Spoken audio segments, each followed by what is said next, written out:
Another unscheduled stream that's also from my office, as you can tell. And I wasn't planning on streaming tonight. But when the inspiration hits me, it hits me. And this is actually going to be very short. My neck, I am so behind on the history podcast. It's not even funny. I'm probably going to have to do a 5-hour marathon one day of just doing LP news because I've been so busy. Let me put these, I still have these spicy nuts from yesterday. Don't want to have those again. But what's so funny in the Michigan matter, of course, the Michigan matter itself isn't funny. There's a lot of people with a lot of emotions that are tied up on this. And there are good people on multiple sides of this debate. The funny part is how easy it is to miss the forest for the trees. I've probably spent more time, my weaponized autism, on examining this issue of anyone outside of Michigan. Obviously, people in Michigan have spent a long time. But I am so grateful for there's an attorney in Michigan by the name of Bob Roddus. I did not know him before, not a particular friend of mine. Obviously we're friendly now, but what I'm saying is this isn't, one of my BFFs.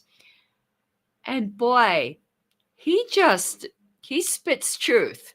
And it's simple. It's not like me who will go, well, 1, 2, 3, 4, 5, 6, 7, 8, 9, And I'll sometimes miss something really obvious. Or if I didn't miss it, I forgot about it. And there's something he posted today that I just wanted to point out to you guys, particularly some of you who may be on the fence or maybe like, oh, this case isn't as simple as it seems. First of all, let me tell you, this is one of the simplest affiliate disputes I have ever seen. And I've seen quite a bit, not personally, but in my jaunts through history, I've seen a lot of affiliate disputes. No matter the emotions that people have, no matter which side you may prefer to be right, this is quite a simple dispute. But it's actually simpler than I thought. I want to read you something posted by Mr. Roddus today.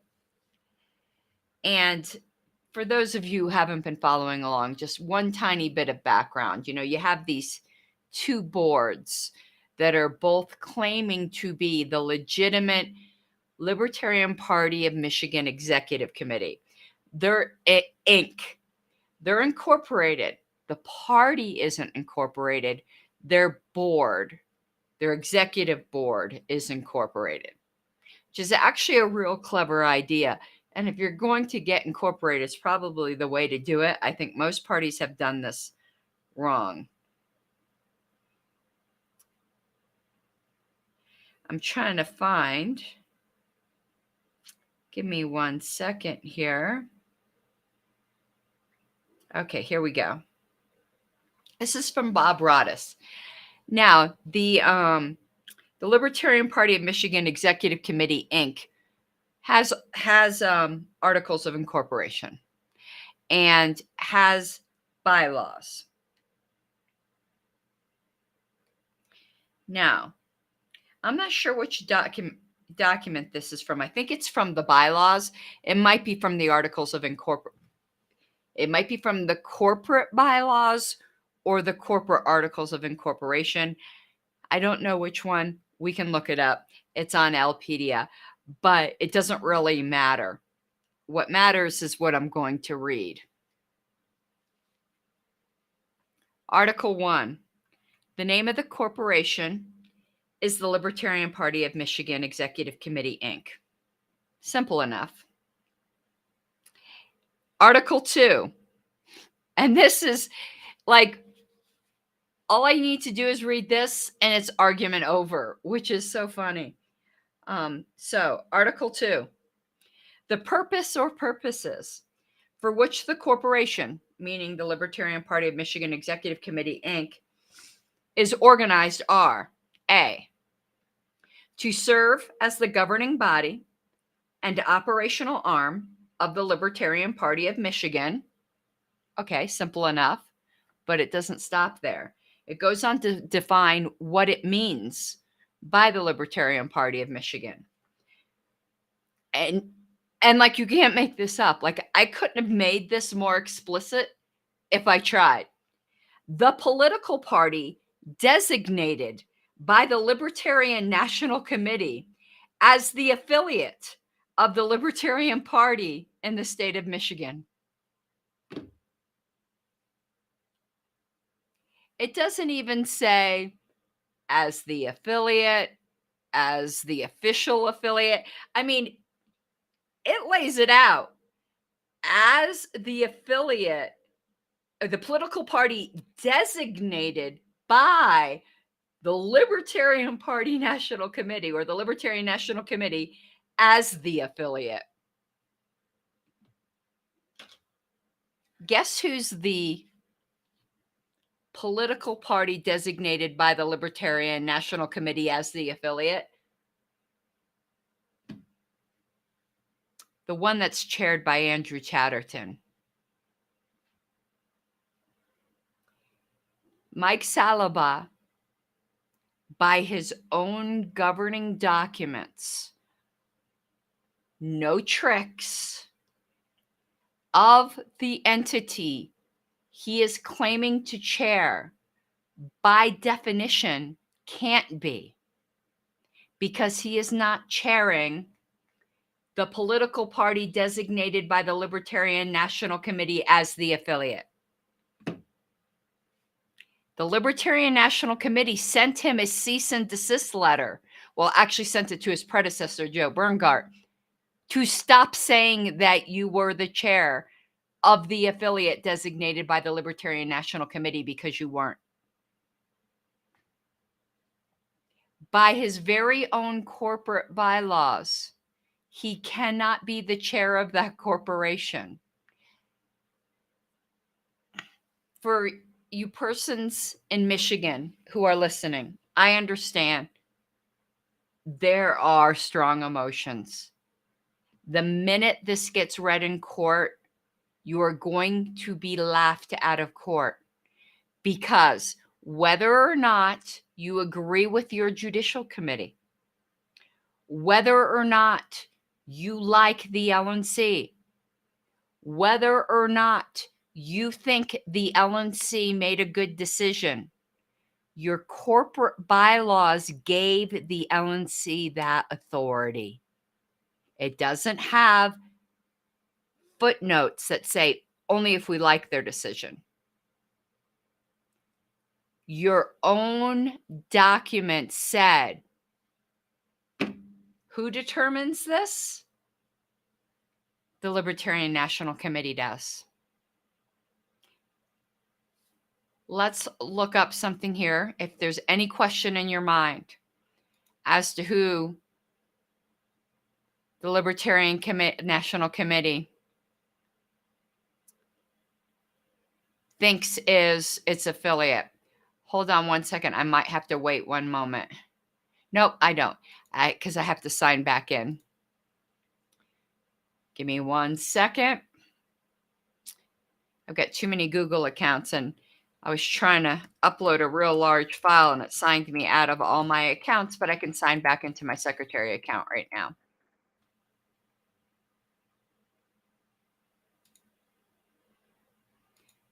Maybe. This is really weird. Well, I think I have this in my trash can, so let me just pull it out of the trash. Give me 1 sec. We can pull it up out of Elpedia if we have to.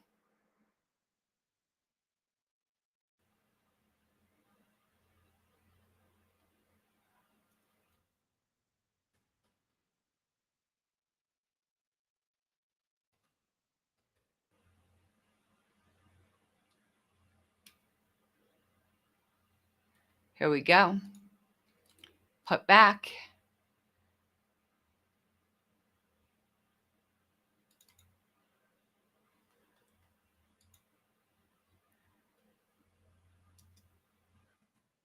Let me put this back in my documents folder. Okay, let's go back to my stream here.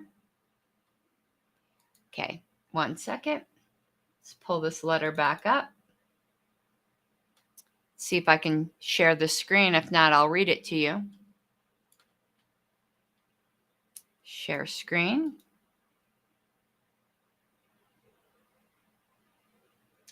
This should be preview.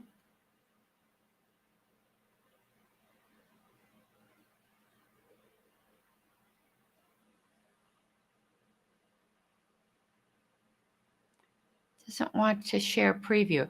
I wonder if it'll let me open this letter in a Chrome screen. You know how sometimes Chrome will let you open a PDF? When there's a will, there's a way.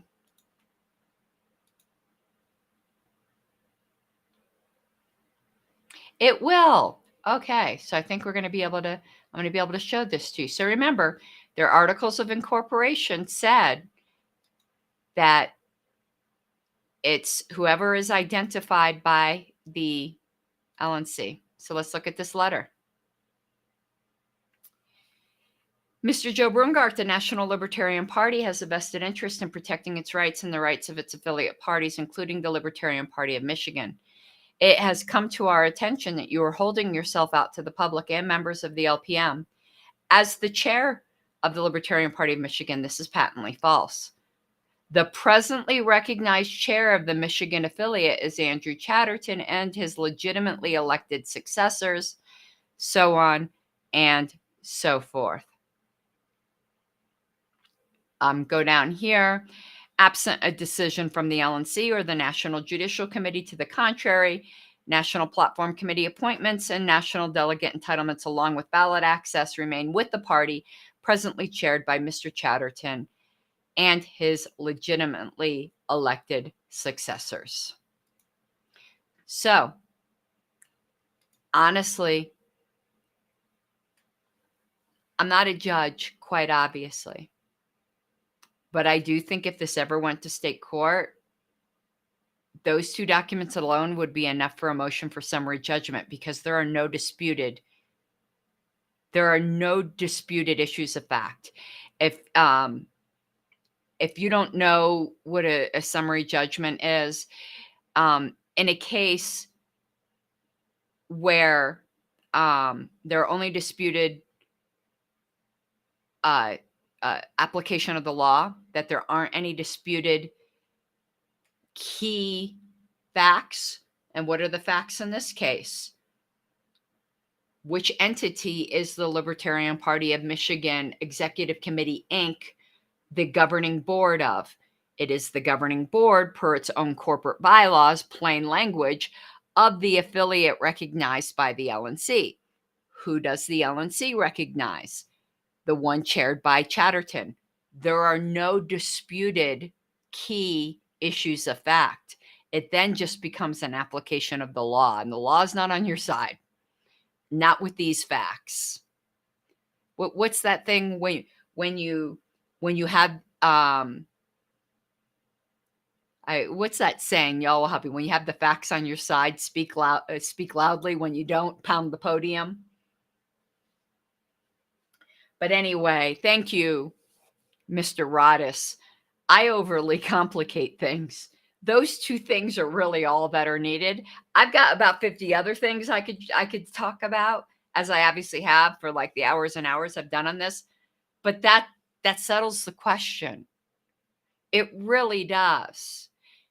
And JJ brought up something interesting in chat about the doctrine of the exhaustion of remedies. That's not quite as clear for a motion for summary judgment, but it certainly would be a factor.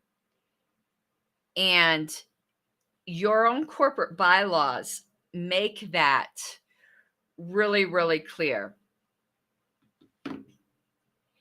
because your very existence as, I want to make sure I get the name right, the Libertarian Party of Michigan Executive Committee, Inc., depends upon being the board of, I'm going to get the wording right again, the political party designated by the Libertarian National Committee as the affiliate of the Libertarian Party in the state of Michigan, it was absolutely incumbent upon you to appeal the LNC's decision. I know Mike Salaba thought I was trying to trick him. I was not. Now I'm going to tell you a very inconvenient truth. Mike and the rest of the board that decided not to appeal this, you may have just opened yourself up to lawsuits from your supporters. Because if you legitimately believed that you are and I'm not so sure you legitimately believe this, to be honest with you. I just think you don't like the Mises Caucus and you don't like the decision of the JC. So you just decided that you're going to do whatever you want to do. And through a campaign of demoralization, exhausting of resources, pounding the pavement, pounding the pulpit. What are you barking at? Are you agreeing with me, Skippy? Even my little blind dachshund agrees. Wayne, I'm doing a show. Why does Wayne always do this when I'm in the middle of a show? Hold on, he's getting the little dog. You'll be able to see him in a minute. Gotta hold. Wayne. Everyone wants to see Skippy. He's blind. Yeah, bring him over more so. He's just a blind little doxy. Yeah. He didn't see very well. Okay. All right. Shut the door, please. Thank you. All right. Mark King, it doesn't matter what you know. Because I disagree with you, obviously. I don't even know who you are, and I'd work with you. And I'm Mises, so whatever. The facts aren't on your side. He is a cute doggo, isn't he? Oh my God. Let's talk about the dog for a second.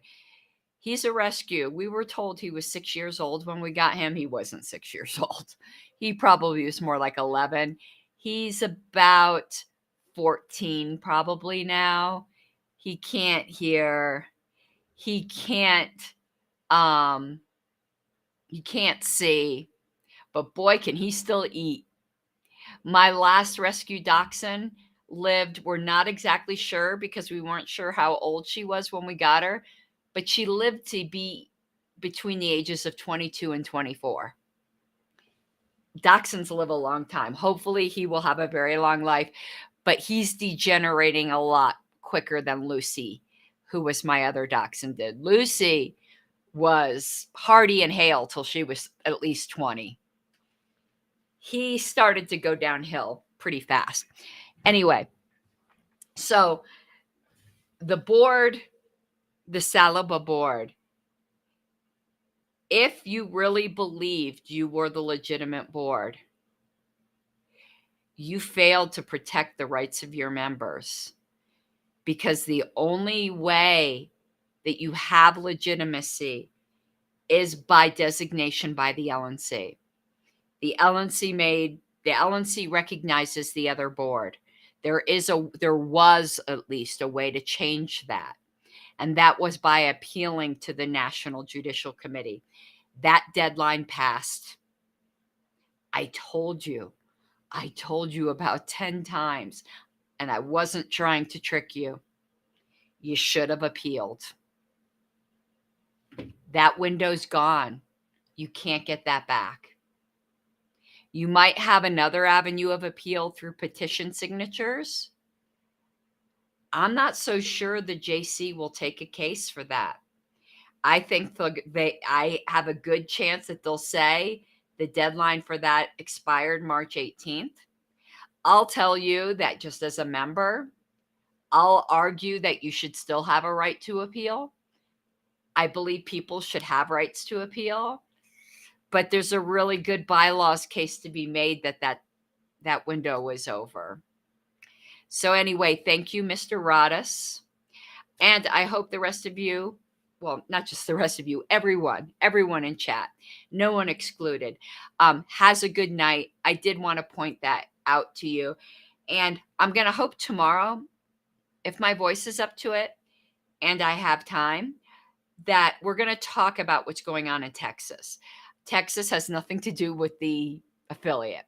What I'm talking about in Texas is that absolute scumbag politician that is trying to eminent domain the bar, Moses Roses.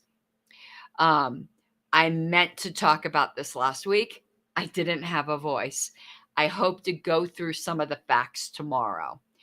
I might not have time though, because I'm also assisting someone in Colorado who wants to give the school board here some hell. So I promised I'd help write them a letter challenging them on some potential parliamentary irregularities at their school board meeting. I prefer to give the government hell. That's using my superpowers for good. But anyway, I hope you all have an awesome night. Andy, the two horrible ballot access laws in the Texas legislature. Talking with Whitney about that, and that will be the ballot access committee's thing. This is a personal favor I'm doing for a friend in a small little town in Colorado. All right, everyone. I hope you have an awesome night, and I hope that was illuminating to you. If anyone wants a copy of that document that I quoted, and the cease and desist letter, since it's been made public all over the internet, I'd be more than glad to send it to you. All right. Hope you have an awesome night. Bye-bye.